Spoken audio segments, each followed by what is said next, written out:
Hey people, welcome back to the MCJ studio, and I will be talking about the three color challenge. So, I think some 2 weeks ago I introduced the three color challenge, and for the people that don't know what the three color challenge is about, the three color challenge is actually picking three colors and making an illustration from that. Very simple, actually. No science into that. So what I normally do is that I present three sets, and every set has three colors, and you, as the people, get to pick the three colors that I will be using for the next illustration, which is most of the time the week after that, which will be this week that I will be presenting the illustration. But basically, you get to pick. I have to make and then present it to you all. Now I have to say, the three color challenge, it does bring some stress. Just like a little. It just brings a little bit of stress because one, I have no control over the colors that are being picked by you all. I cannot influence you to do what I want you to do. I cannot suggest anything to you. There's nothing that I can do about the choice that is being made. I think I purposefully set the challenge up to be that way, to let go of it and just to be open to whatever comes out of it. So even though it creates a lot of stress, not a lot of stress, but it creates some sort of stress, it also is the fun part of it because I just have to be open to whatever comes to my lap. But no worries about that. Let's just start with the process and how I like to, tackle the whole three color challenge. Now, normally for the three color challenge, I like to go to the art supply store. And for me, going to the art supply store is like the most fun part. It's like going to the candy store. That is a fun part of being an artist, that you go to the art supply store. There are so many new colors and things that I can choose from. It's just so nice to go there. Now for me, I have to actually go to Amsterdam, which is like 20 minutes away from the city that I live. So it is kind of an undertaking to go to another city to have the professional art supplies and use them and buy them, but it's worthwhile because I like being in Amsterdam. I love the city, and I also love the fact that I can leave anytime and go back to my quiet space. So no worries about that. Went to the art supply store. I saw some colors. I was like, you know what? These will be so good for the three color challenge. Introducing the three color challenge, like I already said in the beginning, I have three sets of colors and I am giving you as the audience the opportunity to choose which colors I should use for the next illustration. Now the rule generally is I do not get to say what I like. I don't suggest anything. I don't throw hints. So it's all up to you. And although I have to say, if it comes to like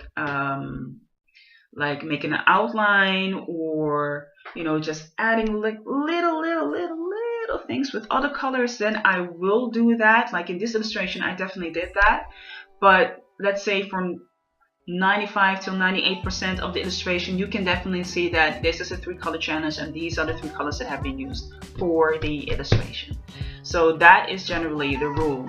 If there are things that I really want to improve and show that I've improved as well in certain areas of my illustrations, then this would be the moment to do so. Like I said before in many of my videos, I think it is very important to show improvement in your work, to not be harsh on yourself but be critical. Like, well, I can do the eyes better, or maybe the expression of the face can be more alive, more animated, the posture is not so stiff. Less is more when it comes to colors. Things like that. Little improvements that just bring you a step closer to developing an own style. We have the three sets of colors. People already made their choice. I have my illustration. So right now, in this process, I'm going to show you how I made the illustration for the three color challenge. So I start with my sketch. just a normal pencil sketch. Sometimes I use colored pencils to sketch something out, but it's more when I'm busy with my sketchbook. When it comes to these type of illustrations, I like to work with pencil sketches. You know, it's just for me easier to erase and also easier to work with.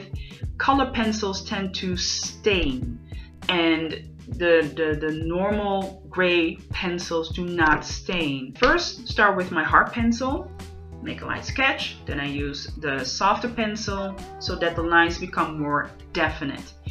Then I go to my liners. Now I have a big set of liners. I will do another video about that, but I have a big set of liners and I'm constantly looking for the best perfect liner. Haven't found it yet, but I'm still looking. So what I used in this video are the Farbe and Castell liners, and they come in different colors, come in different hardness of the tip of the brush tip, and they also come in different sizes of the brush tip. So the ones that I've used are very soft brush tips, and they are also very small. I use cold and warm gray in this illustration, and I started first with the lines and the sketches that I'm already very secure about. Other things that I'm not always that secure or that confident about, like hands and the eyes and the mouth, I'll leave them for the last part, because if I F this up, I have to do it all over again. Which, as a tip, if you made an illustration and you are very satisfied with the sketch, scan it in. You know, then you always have a backup of your own illustration. So even though I did that, I hate doing do-overs. So I rather have more time in perfecting the work, you know, using it very loosely, the word perfecting, but perfecting the work, than have to print that new scan out and then start all over again. I'd rather not do that. It's just not something that I like to do. So I'd rather have me perfecting my work that I'm busy with already. Anything that I'm already secure about, I already start to line those parts. Anything else that needs a little bit more work, I will use my pencil just to, you know, make some adjustments and make sure that it comes out the way I want it to come out. And then I use the liner to go over sketches. After using the liner, if I'm done with it, I just erase all the pencil markers and the pencil sketches. So anything that is done with pencil, erase them, so only the liners will be left. And from that, I will be using the 3 colors. Here are the 3 colors that were chosen for this illustration.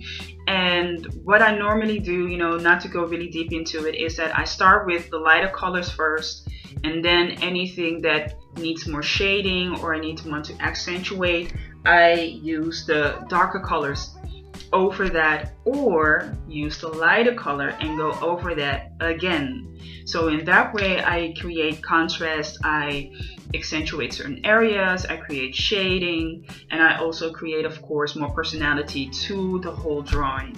Now the funny thing is, when I started with the hair, I used a green marker, but when I looked at the drawing, I was like, I ain't feeling it. I was not feeling it at all. Now, instead of me sticking to something that I'm not really confident in and just switching into something that I know can have like a different, more preferred look of the whole illustration, I'd rather go for the last one. So I decided to use the black color, and that is also the name of it, just black, just really black. And this one gave me the outlook, or actually the presentation that I wanted of this illustration. The character came so much more to life, had more personality, and you know, she looks a little bit more alive to me than with the green color hair. I was like, no, no, no, that's not gonna happen. Another color that I used in this illustration that was not part of the 3 colors is the Copic multi-liner. Now the Copic multi-liner is sort of like a liner that you would use with any type of liner. It's from the Copic brand, and I used that to build the outlines of this illustration.